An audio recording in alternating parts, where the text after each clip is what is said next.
Iran Israel યુદ્ધ વચ્ચે ફસાયેલા ભારતીયો અંગે નાયબ મુખ્યમંત્રી હર્ષ સંઘવીનું નિવેદન સામે આવ્યું છે। કહ્યું કે યુદ્ધ જેવી વિકટ સ્થિતિમાં વિદેશમાંથી ભારતીયોને પાછા લાવવાનું કામ શરૂ થયું છે। આવી વિકટ પરિસ્થિતિમાં પહોંચાડી રહી છે મદદ। ભારત સરકાર ભારતીયો માટે સતત મદદ કરી રહી છે અને કામ કરી રહી છે। પીએમ મોદીના પ્રયાસથી યુક્રેન યુદ્ધ વખતે પણ ભારતીયોને સુરક્ષિત રીતે ભારત લાવવામાં આવ્યા હતા અને હવે ઈરાન ઇઝરાયલ અને અમેરિકામાં જે યુદ્ધની સ્થિતિ છે આ બધાની વચ્ચે કેટલાક ભારતીયો ત્યાં ફસાઈ ગયા છે તે લોકોને પાછા લાવવાની કામગીરી કરવામાં આવી રહી છે।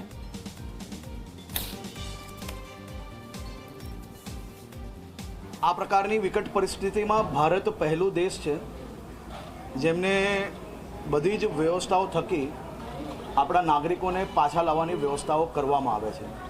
દેશના લોકપ્રિય પ્રધાનમંત્રી આદરણીય શ્રી નરેન્દ્રભાઈ મોદીજી અને આપણે આ પહેલી વાર નહીં, યુક્રેનમાં બી આપણે જોયું છે કે મોદી સાહેબે જે પ્રકારે વાતચીત કરીને યુદ્ધ રોકાવીને આપણા દેશના યુવાનોને પાછા લાવવાનું કાર્ય કર્યું હતું અને જે પ્રકારે હાલમાં બી આવી વિકટ પરિસ્થિતિમાં બી બધા જ લોકોને મદદ કઈ રીતે પહોંચે તે માટે ભારત સરકારના સૂચન પ્રમાણે કામગીરી ચાલુ છે।